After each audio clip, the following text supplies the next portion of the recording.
சென்னை அண்ணா பல்கலைக்கழக வளாகத்தில் குமரி மாணவியை மிரட்டி கூட்டு பலாத்காரம். சென்னை கிண்டியில் உள்ள அண்ணா பல்கலைக்கழகத்தில் ஆயிரக்கணக்கான மாணவ மாணவிகள் படித்து வருகிறார்கள். வெளி மாவட்டங்களைச் சேர்ந்த மாணவர்கள் பலர் இங்கு விடுதியில் தங்கி படிக்கிறார்கள். இந்த நிலையில் விடுதியில் தங்கி படித்து வரும் 2ஆம் ஆண்டு என்ஜினியரிங் மாணவி ஒருவரும் 3ஆம் ஆண்டு என்ஜினியரிங் மாணவரும் காதலித்து வந்துள்ளனர். இருவரும் விடுதியிலேயே தங்கி படித்து வருவதால் அவர்கள் அடிக்கடி சந்தித்து பேசி தங்களது காதலை வளர்த்து வந்துள்ளனர். இரவு நேரங்களில் தனிமையில் சந்தித்து பேசுவதையும் அவர்கள் வழக்கமாக வைத்திருந்தனர். சம்பவத்தன்று இரவும் காதலர்களான இருவரும் பல்கலைக்கழக வளாகத்தில் ஒதுக்குப்புறமான இடத்தில் அமர்ந்து பேசிக் கொண்டிருந்தனர். அப்போது அங்கு பல்கலைக்கழக வளாகத்தில் திடீரென 2 வாலிபர்கள் வந்தனர். அவர்களை பார்த்ததும் மாணவனும் மாணவியும் அதிர்ச்சியில் உறைந்து போனார்கள். பின்னர் 2 வாலிபர்களும் சேர்ந்து மாணவியின் காதலனை சரமாரியாக தாக்கியுள்ளனர்.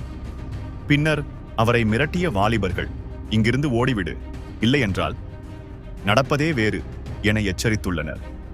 இதைத் தொடர்ந்து மாணவர் பயந்து போய் அங்கிருந்து ஓட்டம் பிடித்தார்.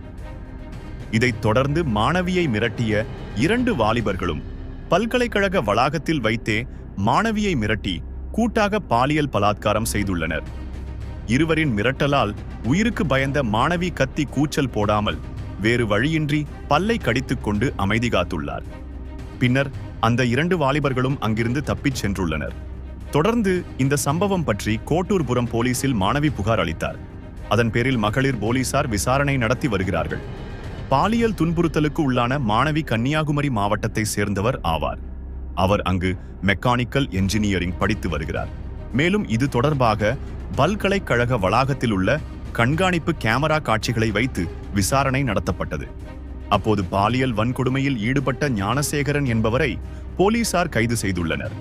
பிரியாணி கடை நடத்தி வரும் இவர் விற்பனையை முடித்த பிறகு பல்கலைக்கழக வளாகத்தில் தனிமையில் இருக்கும் காதலர்களை வீடியோ எடுத்து மிரட்டி பல மாணவிகளிடம் பாலியல் சீண்டலில் ஈடுபட்டது அம்பலமாகியுள்ளது.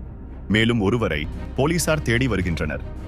என்ஜினியரிங் படிப்புகளுக்கு பெயர் பெற்ற அண்ணா பல்கலைக்கழகத்தில் நடைபெற்றுள்ள இந்த பாலியல் சம்பவம் கல்வியாளர்கள், பெற்றோர்கள் மற்றும் போலீசார் மத்தியில் பெரும் அதிர்ச்சியை ஏற்படுத்தியுள்ளது.